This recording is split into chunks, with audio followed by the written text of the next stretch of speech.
Hello बच्चों, राम राम सारियान है। पिछली क्लास में बच्चों मैंने आप सबको एक न्यूमेरिकल दिया था कि एक कंटेनर में लिक्विड फिलअप किया हुआ है जिसकी डेंसिटी रो है।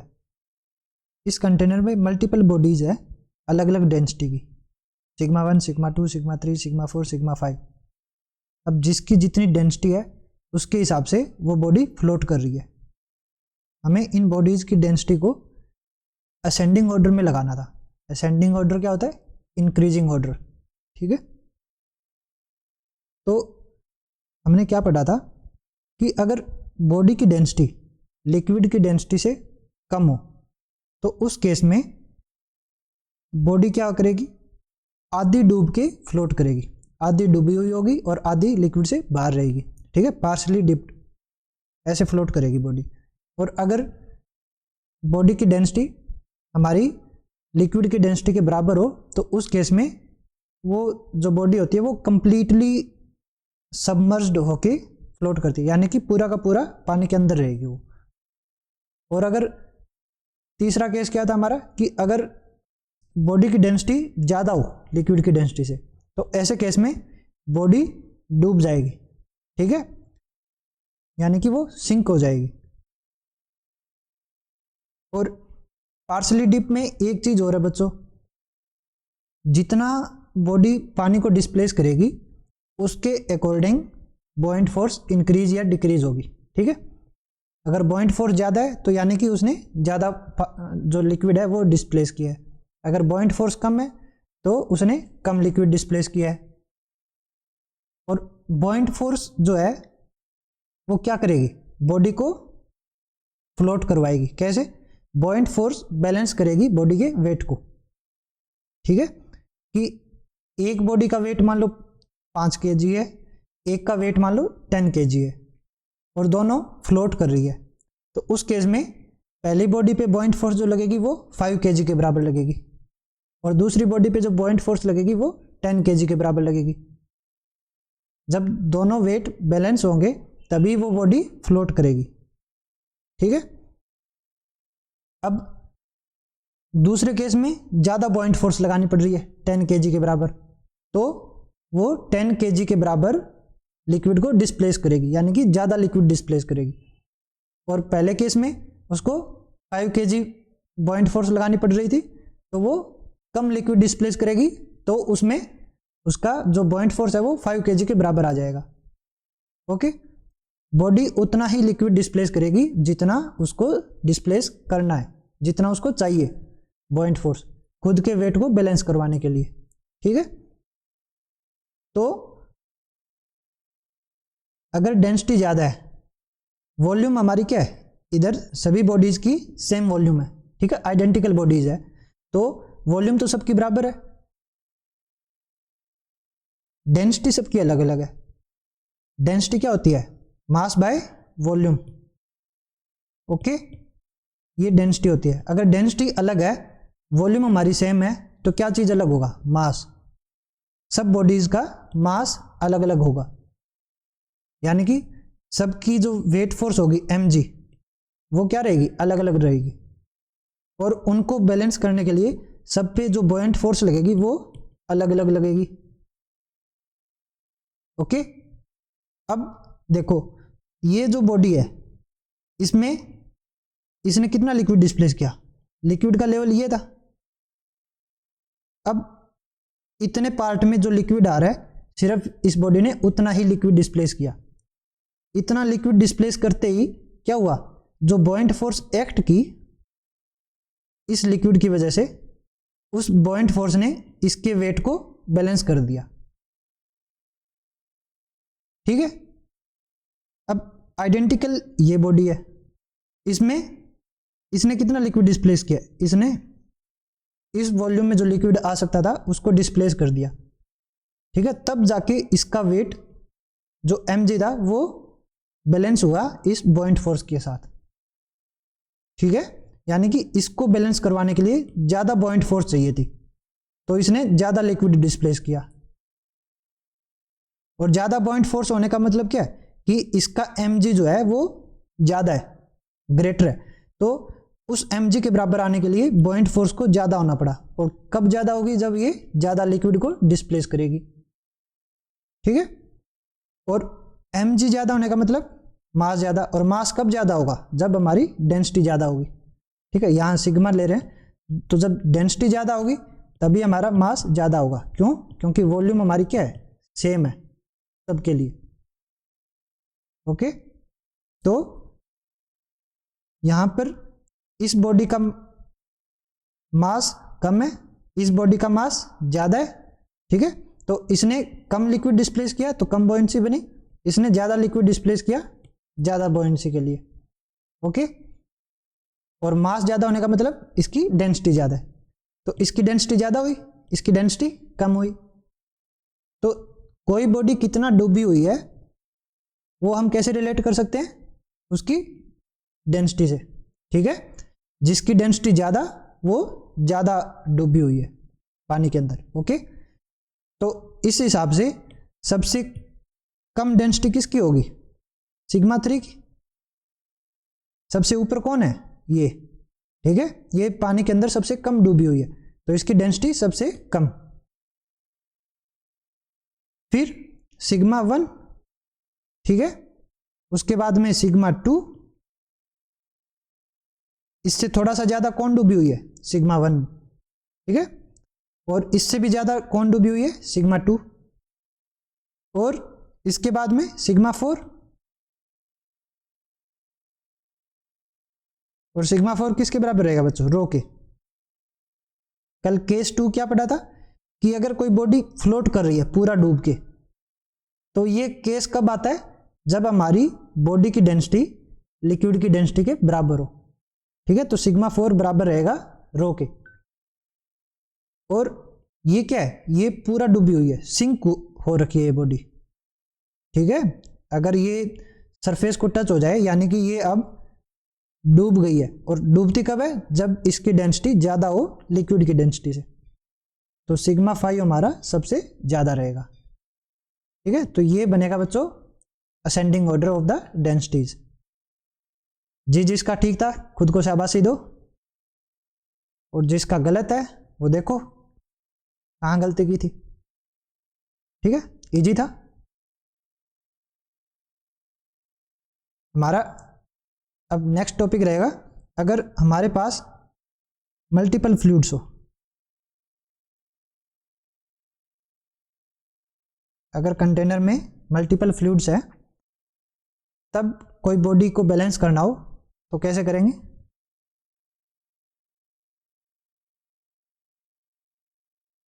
यहां हमारे पास दो टाइप के लिक्विड है, जो सिलेंडर है इस बॉडी की डेंसिटी सिग्मा है, इस लिक्विड की डेंसिटी ρ1 है, इसकी डेंसिटी ρ2 है, ठीक है बच्चों। ये जो लिक्विड है हमारा फर्स्ट लिक्विड, ये H1 हाइट तक है और दूसरा H2 हाइट तक है, ओके। और जो सिलेंडर है ये हमारा L लेंथ का है,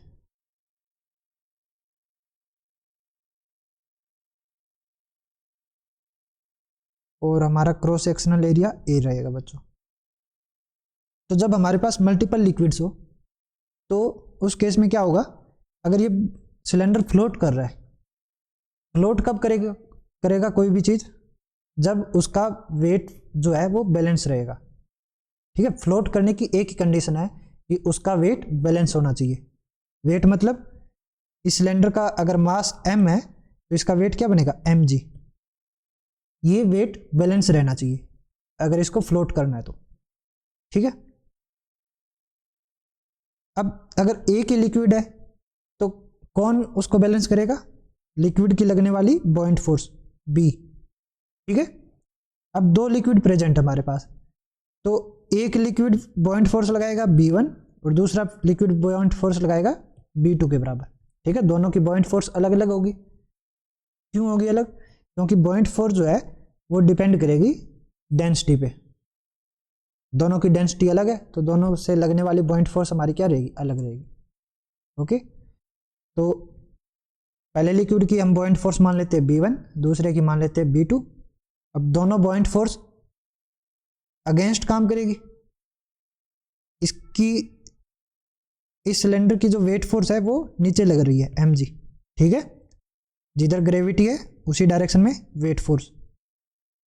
और बॉयंसी क्या होती है, वो अगेंस्ट द ग्रेविटी काम करती है।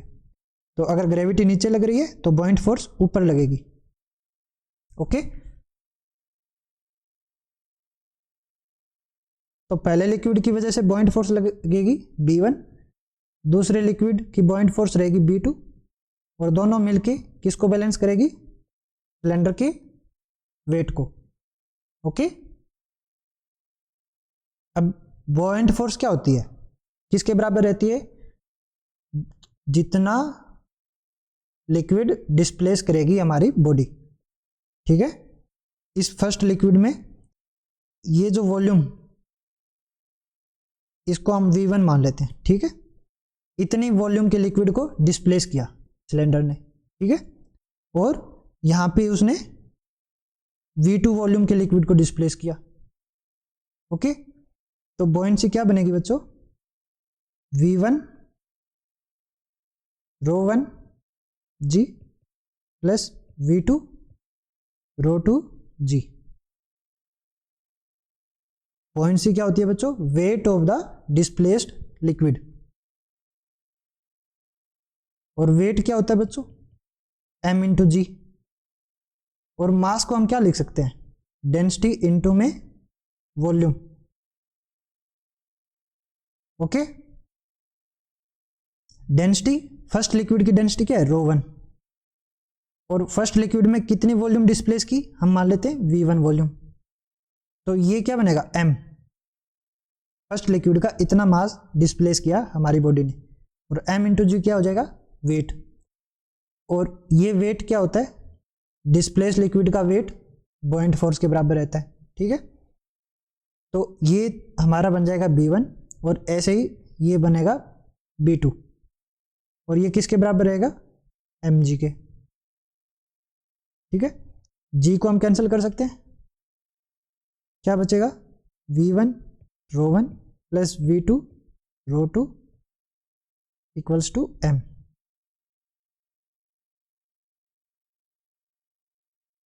और m को हम रिप्लेस कर सकते हैं बच्चों, किससे, मास जो होता है वो हम इस फॉर्म में लिख सकते हैं, density into the volume.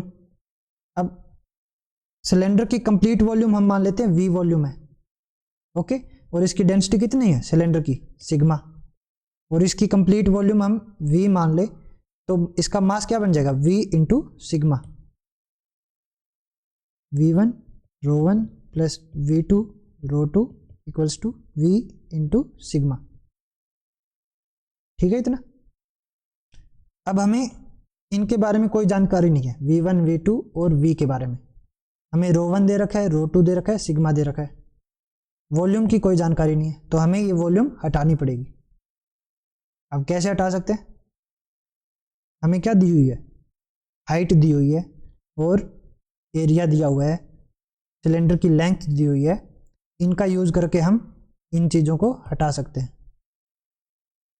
Okay, area of cross section cylinder का A है, और फर्स्ट लिक्विड की हाइट क्या है, h1। तो ये जो वॉल्यूम ऑक्यूपाई करेगा सिलेंडर, इतनी वॉल्यूम ही तो हटाई होगी इसने लिक्विड की, ठीक है। तो सिलेंडर की ये जो वॉल्यूम बनेगी, यही क्या बनेगा हमारा, V1, volume of the displaced liquid. और ये वॉल्यूम क्या आएगी बच्चों, वॉल्यूम क्या होती है, एरिया इंटू हाइट। एरिया हमारा क्या है, क्रॉस सेक्शनल एरिया A, और ये हाइट क्या रहेगी, h1। तो V1 को हम क्या लिख सकते हैं, A इंटू h1। ओके, ऐसी V2 क्या बन जाएगी, यहां पे बच्चों थोड़ी सी गलती है, h2 हमारा कंप्लीट नहीं है, h2 हमारी ये हाइट है जहां तक सिलेंडर डूबा हुआ है, ठीक है। इसको थोड़ा सा ठीक कर लेना, h2 लिक्विड की कंप्लीट हाइट नहीं है, h2 सिलेंडर की हाइट है जो वो सेकंड लिक्विड में डूबा हुआ है, ओके। ये हाइट h2 है। तो यहां पे जो लिक्विड डिस्प्लेस हुआ इस पार्ट की वजह से, उसकी वॉल्यूम क्या बनेगी, A into h2, okay, area of cross section into में हाइट, तो V2 बन जाएगा A इंटू H2। ऐसी V वॉल्यूम क्या बनेगी बच्चों, सिलेंडर की लेंथ क्या है L और area of cross section A, तो A इंटू L क्या बन जाएगा, volume of the cylinder. Put कर दो, V1 बनेगा बच्चों A into H1 rho 1 as it is plus A into H2 rho 2 as it is equals to A into L sigma. A cancel हो जाएगा बच्चों, क्या आएगा H1 rho 1 plus H2 rho 2 equals to L into sigma. ठीक है इतना। तो ये हमारी क्या रहेगी, इसके सिलेंडर के फ्लोट होने की कंडीशन रहेगी। सिलेंडर कब फ्लोट करेगा, जब दोनों लिक्विड की वजह से जो लगने वाली बॉइंट फोर्स है वो सिलेंडर के वेट को बैलेंस कर दे। इस कंडीशन के लिए ये लिक्विड फ्लोट करेगा। और इस कंडीशन से हम क्या ड्राइव कर रहे हैं, ये H1 rho 1 plus H2 rho 2 equals to L sigma.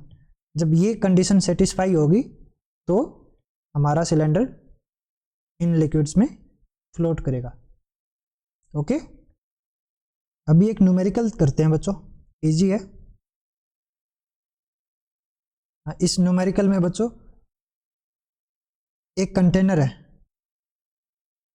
इसमें ये एक हाइट तक लिक्विड भरा हुआ है हमारा, ठीक है, और इस हाइट पे ये स्प्रिंग है, स्प्रिंग का कांस्टेंट K है, ये हमारा स्प्रिंग कांस्टेंट है और ये स्प्रिंग अभी अपनी नेचुरल लेंथ पे है। ओके, अभी हमने क्या किया, यहां पे एक क्यूब रखा, क्यूब की लेंथ L है, डेंसिटी सिग्मा है और सिग्मा हमारी लिक्विड की डेंसिटी से कम है। तो इस कंडीशन में क्या होगा कि क्यूब जो है वो फ्लोट करेगा। ठीक है, तो इनिशियली जब हमारा स्प्रिंग क्या था, अपनी नेचुरल लेंथ पे था, यानी कि इसमें ना तो एक्सटेंशन है ना ही इसमें कंप्रेशन है। ओके, तो जब हम इस स्प्रिंग पे क्यूब रखेंगे तो क्या होगा, ये क्यूब इस स्प्रिंग को कंप्रेस करेगा। ठीक है, जब क्यूब यहां तक आएगा तो स्प्रिंग क्या हो जाएगा, थोड़ा सा कंप्रेस हो जाएगा। हमें वो कंप्रेशन निकालना है कि स्प्रिंग जो है वो कितना कंप्रेस होगा। ओके, देखो इसको कैसे करेंगे, एक और डायग्राम बना देते हैं।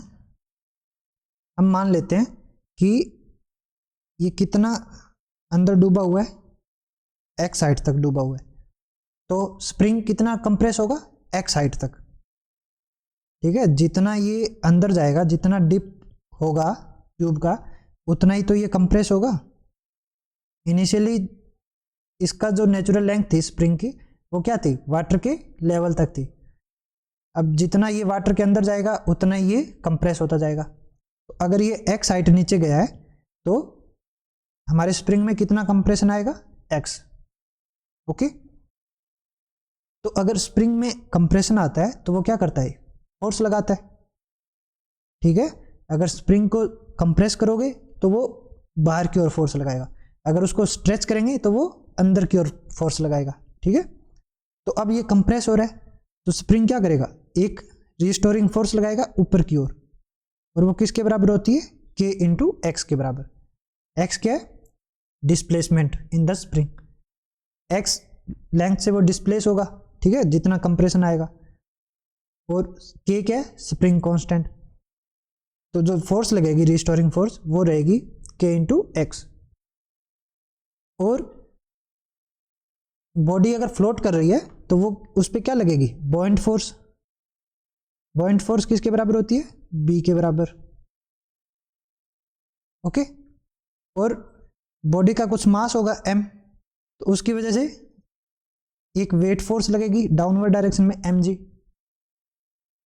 ठीक है, तो इस बॉडी पे तीन फोर्सेज एक्ट कर रही है, एक तो खुद का वेट फोर्स, दूसरा स्प्रिंग की वजह से लगने वाली रिस्टोरिंग फोर्स kx, तीसरी लिक्विड की वजह से लगने वाली बॉइंट फोर्स। ओके, हमें क्या करना है, इन तीनों को बैलेंस करना है। क्यों करना है? क्योंकि बॉडी क्या है भाई, स्टेबल है, फ्लोट कर रही है, ना तो वो इस पोजीशन से नीचे जा रही, ना इस पोजीशन से ऊपर आ रही, वो इस जगह पे बैलेंस है। और कोई भी चीज बैलेंस कब होती है? जब उस पर लगने वाली नेट फोर्स क्या हो, जीरो। तो यहाँ पे ये जो तीनों फोर्स लग रही है, ये एक दूसरे को क्या कर रही है, बैलेंस। ठीक है, तो यहाँ पे mg नीचे लग रही है, b और kx ऊपर की ओर लग रही है, तो इन दोनों का सम इसके बराबर होना चाहिए, तभी ये फोर्सेज एक दूसरे को बैलेंस करेगी। कर देते हैं बराबर, क्या आएगा, b प्लस के x equals to m g. ठीक है,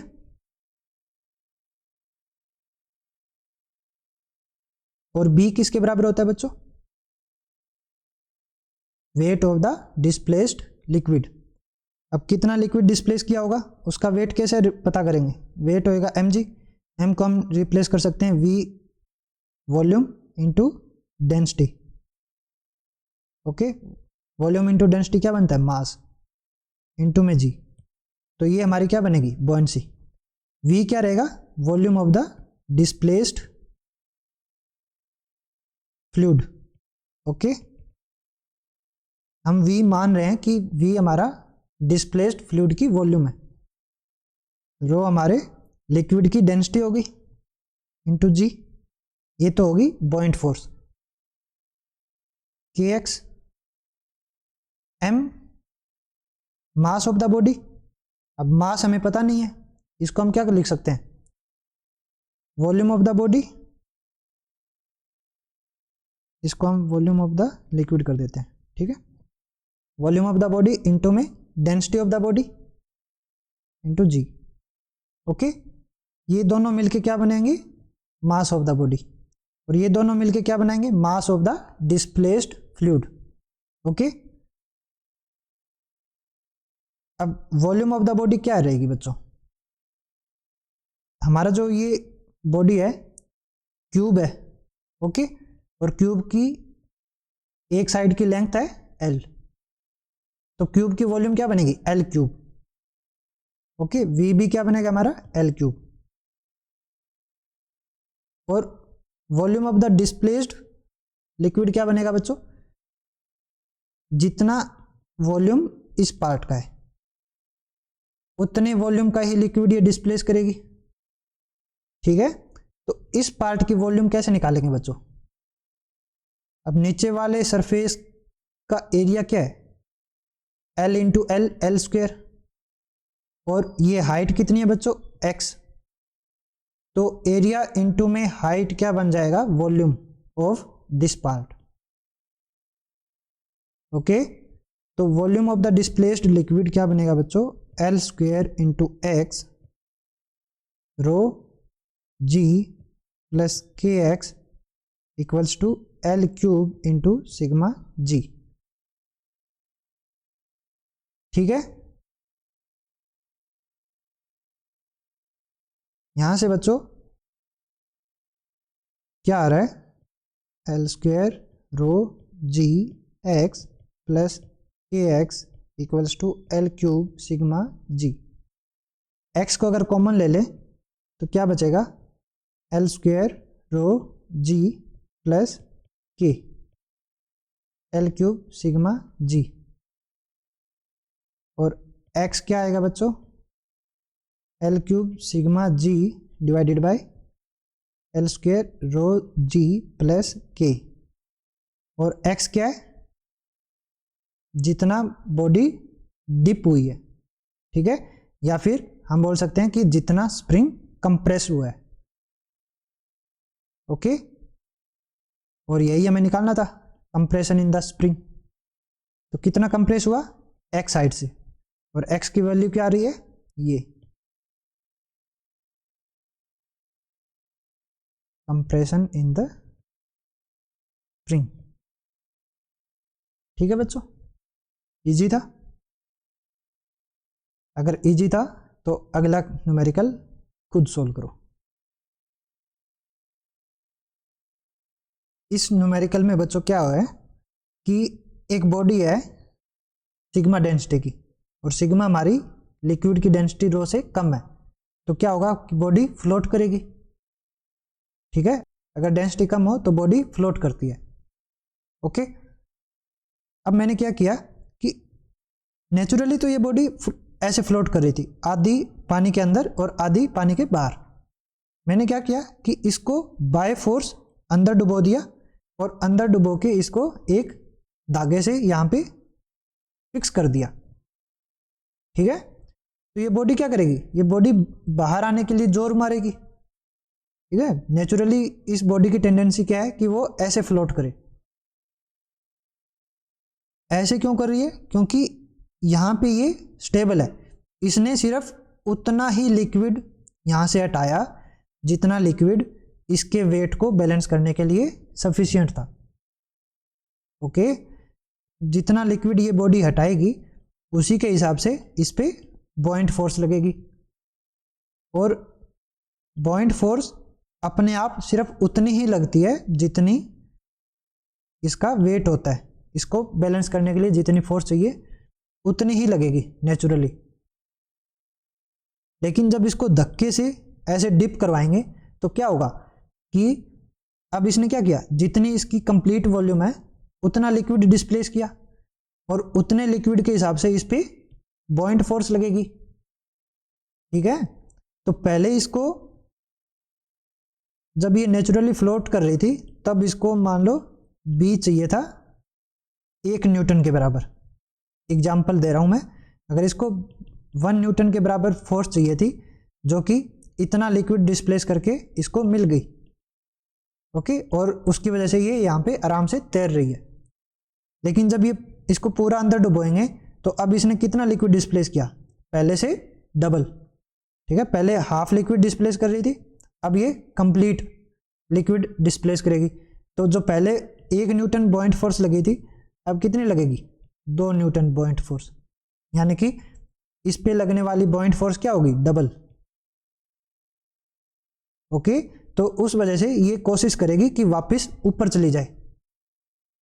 नीचे फोर्स mg लग रहा था जो कि 1 न्यूटन के बराबर है, यहां पे जितनी बॉइंट फोर्स थी उतना ही वेट 1 न्यूटन, तो नीचे लगने वाली फोर्स 1 न्यूटन, और अब बॉइंट फोर्स जो ऊपर लग रही है वो कितनी होगी, 2 न्यूटन। तो नेट फोर्स क्या आएगा ऊपर की ओर, जो इसको कोशिश करेगा वापस यहां पे लेके आने की। ठीक है, इस पोजीशन पे, लेकिन हम इसको आने नहीं दे रहे। कैसे नहीं आने दे रहे, यहाँ पे एक धागा बांध दिया हमने, इस धागे को यहाँ पे फिक्स कर दिया। ठीक है, तो अब ये धागा इसको यहाँ पे पकड़े हुए, ठीक है, और ये जोर मारेगी ऊपर आने के लिए, तो धागा क्या रहेगा, खींचा हुआ रहेगा। अगर कोई भी चीज स्ट्रेच होती है तो उसमें क्या प्रोड्यूस हो जाएगी, टेंशन। हमें ये टेंशन निकालनी है। ठीक है, मैंने आपको पूरी बात समझा दी है, आप इसको खुद से सोल्व कीजिए। कैसे करोगे, हमें बस इस पे लगने वाली फोर्सेस को बैलेंस करना है। कौन सी फोर्सेस लग रही होगी, इस पे लगने वाली बॉइंट फोर्स, ये टेंशन T, और इसका वेट फोर्स mg। बैलेंस कीजिए और टेंशन की वैल्यू निकालिए। ठीक है, खुद से करो। इसका सॉल्यूशन हम नेक्स्ट क्लास में देखेंगे, देखते हैं कौन कौन सही करता है। ठीक है बच्चों, मिलते हैं फिर अगली क्लास में। जय श्री राम।